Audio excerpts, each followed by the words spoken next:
نحمده ونصلي ونسلم على رسوله الكريم وعلى آله وأصحابه أجمعين أما بعد أعوذ بالله من الشيطان الرجيم بسم الله الرحمن الرحيم ناظرین و سامعین السلام علیکم ورحمۃ اللہ وبرکاتہ۔ قیامت سے پہلے اس پروگرام میں آپ ذکر سن رہے ہیں یاجوج اور ماجوج کا۔ قیامت کی نشانیوں میں سے ہے کہ قیامت سے پہلے وہ تشریف لائیں گے اور دنیا میں امن قائم کریں گے۔ حضرت عیسیٰ علیہ السلام دجال کو قتل کریں گے۔ ان کے پاس 2 تلواریں اور ایک حربہ ہوگا، حربہ شاید نیزے کو کہتے ہیں یا وہ خنجر ٹائپ اس کو بھی کہتے ہیں۔ باب لد اس جگہ پر وہ دجال کو قتل کریں گے۔ بعض کے نزدیک یہ فلسطین کے قریب ہے یا یروشلم کے ایک گاؤں کا نام ہے۔ لد ہی کے نام سے اس وقت اسرائیل نے ایک ایئرپورٹ بھی بنایا ہوا ہے، اور یہ دیگر تفصیلات میں آپ کو سنا چکا۔ یہودیوں کے لیے کوئی پناہ نہیں رہ جائے گی، مسلمان غالب ہوں گے، یہودی کو کوئی پناہ نہیں دے گا، حتیٰ کہ جانور درخت اور پتھر بول اٹھیں گے کہ ہمارے پیچھے یہودی چھپا ہوا ہے۔ صرف ایک غرقد کا درخت ہے، وہ ایسا نہیں کرے گا، وہ یہودیوں کا درخت ہے۔ یہ ایک کانٹے دار درخت ہے جو بیت المقدس کی طرف عام طور پر پایا جاتا ہے۔ یاجوج ماجوج آ جائیں گے۔ کب آئیں گے؟ کیسے آئیں گے؟ حضرت عیسیٰ علیہ السلام جب دجال کے قتل سے فارغ ہوں گے تو یہ یاجوج ماجوج کا واقعہ پیش آئے گا۔ میں نے آپ کو بتایا تھا پہاڑوں کے درمیان حضرت سکندر ذوالقرنین نے لوہے کے تختے، بڑی بڑی شیٹس رکھ کر ان کو تانبے گرم کر کے تانبے کے ساتھ ایسا مضبوط باندھ دیا۔ نبیوں کو کسی یونیورسٹی سے یا انجینئرنگ ڈپارٹمنٹ سے نہیں پوچھنا ہوتا، اللہ کے پیارے اللہ کی عطا سے جانتے ہیں۔ حضرت یوسف علیہ السلام کا واقعہ موجود کہ 7 برس قحط رہا، پھر 7 برس خوشحالی، وہ جس طرح معاملہ انہوں نے کیسے غلے کی حفاظت کی، اس کے سنبھال کے رکھنے کا کام تو نبیوں کو اللہ کی عطا سے معلوم ہوتا ہے۔ حضرت سکندر یاجوج ماجوج کی اس پوری آبادی کو انہوں نے پہاڑوں کے پیچھے قید کر دیا، ان کی راہ بند کر دی۔ یہ روزانہ یاجوج ماجوج جمع ہو کر اس دیوار کی بنیادیں کھودتے ہیں کہ یہ گر جائے اور ہم آبادیوں میں چلے جائیں۔ وہ دیوار جو حضرت سکندر ذوالقرنین نے بنائی وہ توڑ ڈالے۔ روزانہ کھودتے ہیں اور جب تھک جاتے ہیں کہتے ہیں چلو کل کریں گے، جاتے ہیں، اللہ تعالیٰ اس کو پھر مضبوط کر دیتا ہے۔ جس کو رب چاہے، جب چاہے، جیسے چاہے، جو چاہے کرتا ہے، اس کے لیے کچھ مشکل نہیں ہے۔ ہم لوگ دعا کرتے ہوئے یہی تو خیال نہیں کرتے، اللہ پر یقین نہیں کہ پتہ نہیں ہوگا فلاں دفتر سے وہ فائل جائے گی یا نہیں جائے گی، ہماری یہی سوچیں ہیں۔ اللہ تعالیٰ قادر و قدیر وہ دوبارہ اس دیوار کو مضبوط کر دیتا ہے۔ وہ اگلے دن آتے ہیں، پھر کھودتے ہیں، پھر کہتے ہیں چلو اب تھک گئے، کل آئیں گے، کل کریں گے، اللہ پھر مضبوط کر دیتا ہے۔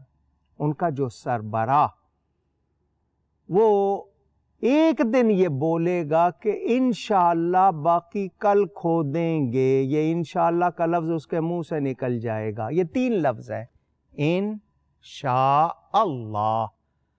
اگر اللہ نے چاہا، if اللہ willing، اس کے منہ سے یہ نکل جائے گا۔ اگلے دن جب وہ آئیں گے تو جتنی کھود کر گئے ہوں گے وہ اتنی کھدی ہوئی ہوگی، یعنی دوبارہ نہیں بنی ہوگی، وہ توڑیں گے وہ ٹوٹ جائے گی، دیوار گر جائے گی۔ مسلمانوں کو کہا گیا انشاءاللہ کہا کریں۔ مسئلہ بتا دوں آپ کو، ہم لوگ وعدہ خلافی بہت کرتے ہیں، اور وعدہ خلافی کو چھوٹا جرم نہیں ہے، بہت بڑا جرم ہے۔ ویسے بھی منافق کی نشانی ہے، آپ کو ویسے کوئی منافق کہے کتنا برا لگے گا، مگر کام وہی کر رہے ہیں جو منافقوں والا ہے۔ اس کے علاوہ یہ جھوٹ بولنا، ٹالنا، ہم نے کسی سے کچھ لینا ہو تو بہت ہی زیادہ ایفیشینسی دکھاتے ہیں، استعداد، بہت ہی زیادہ اس وقت ہم ایکٹیو ہوتے ہیں، لیکن جب ہم نے کسی کا کچھ دینا ہو تو ٹیلی فون تک نہیں اٹھاتے، نمبر بلاک کر دینا، فون سائلنٹ کر دینا، غائب ہو جانا۔ کچھ لوگ کیا کیا کرتے ہیں آپ کو معلوم ہوگا۔ یہ وعدہ خلافی یا کسی کا اس طرح کرنا یہ بہت بری بات۔ تو ہمیں کہا گیا کہ جب بھی کہو تو انشاءاللہ کہہ لو۔ اس طرح کہنے سے اگر تم نہ کر سکے، ارادہ ہے کرنے کا مگر کوئی رکاوٹ ہو گئی تو گناہ گار نہیں ہوگے، کیونکہ تم نے انشاءاللہ کہہ لیا۔ اگر اللہ نے چاہا، مگر جان بوجھ کے یہ نہیں کہیے گا کہ ارادہ ہی نہیں ہے کرنے کا، ارادہ ہے کرنے کا، نہیں ہو سکا تو آپ جھوٹے نہیں ہوں گے، آپ کہہ دیں گے کہ مجبوری ہو گئی نہیں ہو سکا، مگر نہیں کہا تو آپ گناہ گار بھی ہوں گے، جھوٹ کے بھی، وعدہ خلافی کے بھی۔ تو انشاءاللہ کہنا اپنی عادت بنائیے، لیکن اپنے ارادے بھی درست رکھیے، نیت بھی صاف رکھیے۔ صرف لفظ انشاءاللہ کا استعمال ہی کافی نہیں، نیت بھی صاف ہونا ضروری ہے۔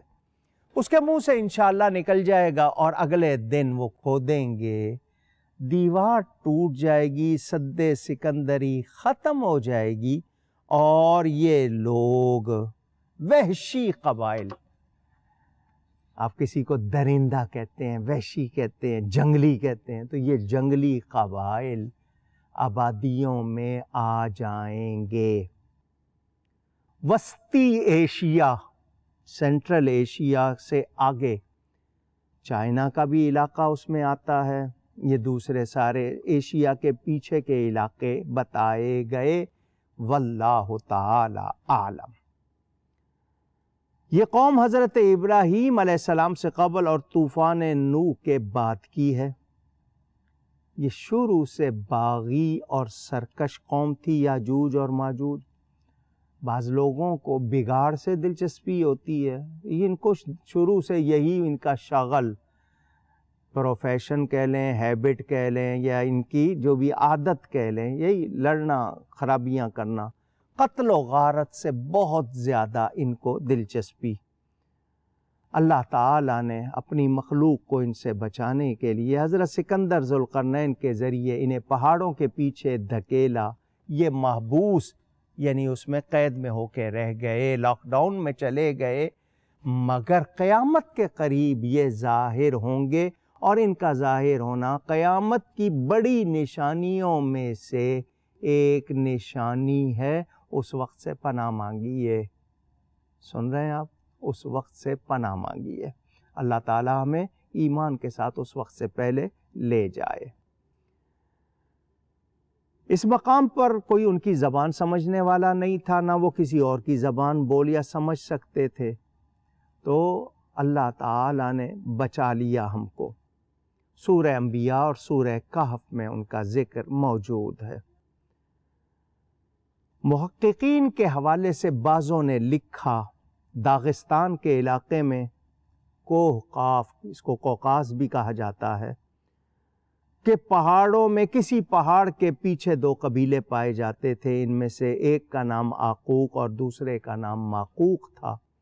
پھر ان کو قاف کی جگہ جیم لگا لیا گیا، یاجوج اور ماجوج، یعنی یاقوق اور ماقوق کو یاجوج اور ماجوج، جسے انگلش والے گوگ میگوگ کہتے ہیں۔ یہ دونوں قبیلے بہت سی امتوں میں معروف ہیں، اور ان کا ذکر توریت میں بھی ہے، انجیل میں بھی ہے۔ منگول، یہ تاتاری قوم کے وحشی قبائل ہیں، جسے یونانیوں نے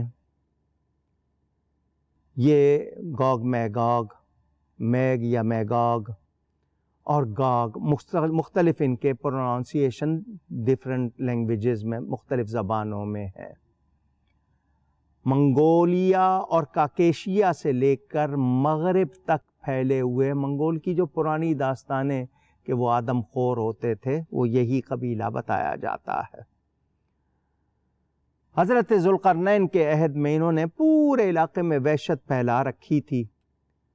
حضرت ذوالقرنین نے مقامی آبادی کی پریشانی دور کرنے کے لیے انہیں بحیرہ خضر یا خضر دونوں طرح کہا گیا ہے، اس کے مغربی کنارے کے پہاڑوں کے پیچھے دھکیل کر ان پہاڑوں کے درے پتھر دھات کی دیواروں سے بند کروا دیے۔ یہ دیوار بہت اونچی اور دوہری تھی۔ یہ دیوار مکمل کرنے کے بعد انہوں نے ان قبائل کو اس میں بند کر کے ایک طویل مدت کے لیے گویا فنا کر دیا۔ قیامت سے قبل یہ دیوار توڑ لیں گے یاجوج ماجوج اور مہذب دنیا، سویلائزڈ ایریا کی طرف آئیں گے۔ آنن فانن، دیر نہیں لگے گی، یہ دنیا بھر میں پھیل جائیں گے اور تباہی مچائیں گے، شہروں کو روند ڈالیں گے۔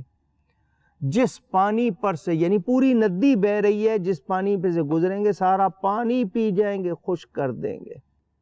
جس کھیت پہ منہ لگا دیں گے وہ کھیت سارا، کیا درخت، کیا لکڑی، کیا چیز، سب کچھ کھا جائیں گے۔ حضرت عیسیٰ علیہ السلام تشریف لا چکے ہوں گے۔ حضرت عیسیٰ علیہ السلام کے حکم سے مسلمانوں کو طور کی جانب جمع کیا جائے گا۔ یہ طور پہاڑ اردن کے علاقے میں بتایا جاتا ہے، اس سے قریب ہے، واللہ عالم وہی ہے جس طرح کے بتایا جاتا ہے، یا اور کوئی ہوگا اس کے قریب ہوگا، کیونکہ انبیاء کے اکثر علاقے وہی ہیں۔ اس کی جانب جمع کریں گے، کیونکہ یاجوج ماجوج کا مقابلہ کرنا کسی انسانی اس وقت جو حکومت یا طاقت کے بس میں نہیں ہوگا۔ سپر پاور کہلا لینا اور بات ہے، ہونا اور بات ہے۔ یاجوج ماجوج کا مقابلہ کوئی نہیں کر سکے گا۔ ان کے ہاتھوں لوگوں کو وہ اذیت پہنچے گی، اتنی تکلیف ہوگی اور حال ایسا ہو جائے گا کہ مسلمان جو چھپ گئے ہوں گے دروں میں یا کسی جگہ جا کے، ان کے پاس جو جانور مویشی وہ لے جائیں گے، بکری ہے، پرندے ہیں یا اس طرح کے، اس کے علاوہ کھانے پینے کو کچھ نہیں ہوگا۔ یہ جو سری کہلاتی ہے نا، سری پائے آپ کہتے ہیں، ایک جانور، حلال جانور کی سری 100 دینار میں، سونے کا سکہ 100 دینار میں ایک سری، اتنی قیمت ہو جائے گی، کیونکہ چیزیں ہوں گی نہیں، بازار جانے کا کوئی رخ ہی نہیں ہوگا، کیونکہ یہ لوگ، یہ جو یاجوج ماجوج پھیلے ہوں گے، ان کے سامنے کوئی نہیں ٹکے گا، یہ سب کچھ کھا پی جائیں گے، کیا انسانوں کو، کیا جانوروں کو، انہوں نے کسی چیز کو نہیں چھوڑنا۔ اور بدبو ان کی وجہ سے، یعنی بھیانک تصور ہے ان کا۔ یہ یاجوج ماجوج جب آئیں گے تو ان کے ذریعے تباہی کا وہ حال کہ کبھی میں اور آپ سوچ بھی نہیں سکتے۔ یعنی میرے تصور میں یوں کر لیا جائے، یوں آپ آج سے کوئی چیز بنا لیں کہ نہیں یوں کر لیں گے، ان کا کوئی مقابلہ نہیں ہو سکے گا۔ حضور صلی اللہ علیہ وسلم نے انہیں ایمان کی دعوت بھیجی تھی معراج کی رات، ایمان لے آئے، انہوں نے انکار کر دیا، ایمان نہیں لائے، لہٰذا یہ جہنمی، کیونکہ ایمان نہیں لائے۔